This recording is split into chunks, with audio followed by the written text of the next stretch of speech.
കേന്ദ്ര ബജറ്റുമായി ബന്ധപ്പെട്ട വിവാദ പ്രസ്താവനയിൽ ഉറച്ച് കേന്ദ്രമന്ത്രി ജോർജ് കുര്യൻ സർക്കാർ ജീവനക്കാർക്ക് ശമ്പളം നൽകാൻ കഴിയാത്തതും റേഷൻ വിതരണം തടസ്സപ്പെടുന്നതും പിന്നാക്കാവസ്ഥയാണെന്നാണ് ജോർജ് കുര്യൻ്റെ നിലപാട്. ഇക്കാര്യം ഇദ്ദേഹം 24 തുറന്നു പറയുകയും ചെയ്തു.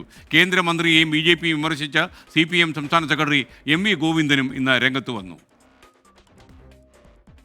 കേരളം പിന്നോക്കമാണെന്ന് പ്രഖ്യാപിച്ചാൽ സഹായം കിട്ടുമെന്ന മുൻ പ്രസ്താവനയിൽ ഉറച്ചു നിൽക്കുകയാണ് കേന്ദ്രമന്ത്രി ജോർജ് കുര്യൻ.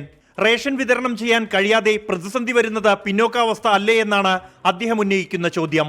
യാഥാർത്ഥ്യം തുറന്നു പറയാൻ കേരളം തയ്യാറാകണം. ഫിനാൻസ് കമ്മീഷനെ ബോധ്യപ്പെടുത്തണം. അത് പിന്നോക്കാവസ്ഥ എവിടെയെങ്കിലും ഉണ്ട് ചോദിച്ചാൽ തരും. ഇപ്പം സാമ്പത്തികമായിട്ട് തകർന്നു തന്നെ പിന്നോക്കാവസ്ഥയല്ലേ? ശമ്പളം കൊടുക്കാൻ പറ്റാത്തത് പിന്നോക്കാവസ്ഥയല്ലേ? റേഷൻ വിതരണം ചെയ്യാൻ പറ്റാത്തത് അതിനുള്ള പ്രതിസന്ധി വരുന്നത് പിന്നോക്കാവസ്ഥയല്ലേ? ജോർജ് കുര്യനും RSSും BJPയും എല്ലാം കേരളത്തിനെതിരാണെന്നും സാമ്പത്തിക പ്രതിരോധവും ആശയ പ്രതിരോധവും സൃഷ്ടിക്കുന്നുവെന്നും CPM സംസ്ഥാന സെക്രട്ടറി MV ഗോവിന്ദൻ പ്രതികരിച്ചു.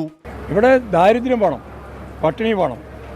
ആ പട്ടിണിയിലേക്ക് കേരളത്തെ നയിക്കാൻ സാധിക്കുന്നില്ലെങ്കിൽ നിങ്ങൾക്ക് ഒരു ആനുകൂല്യവും വരില്ല എന്നാണ്. അങ്ങനെ ഒരു ആനുകൂല്യം കേരളത്തിന് വേണ്ട. മോദി കേരളത്തെ അവഗണിക്കുന്നില്ലെന്ന കണക്കുകൾ നിരത്തി BJP സംസ്ഥാന അധ്യക്ഷൻ K സുരേന്ദ്രൻ രംഗത്ത് വന്നു. NDA സർക്കാർ വരുന്നതിന് മുമ്പ് 10 വർഷം ഇവിടെ ഭരിച്ചത് UPA ഗവൺമെന്റ്. ആ 10 വർഷം കേരളത്തിന് കേന്ദ്രം നൽകിയ സഹായങ്ങൾ, ഈ പറയുന്ന ആരോപണങ്ങളെല്ലാം തന്നെ പച്ചക്കള്ളമാണെന്ന് ബോധ്യപ്പെടും.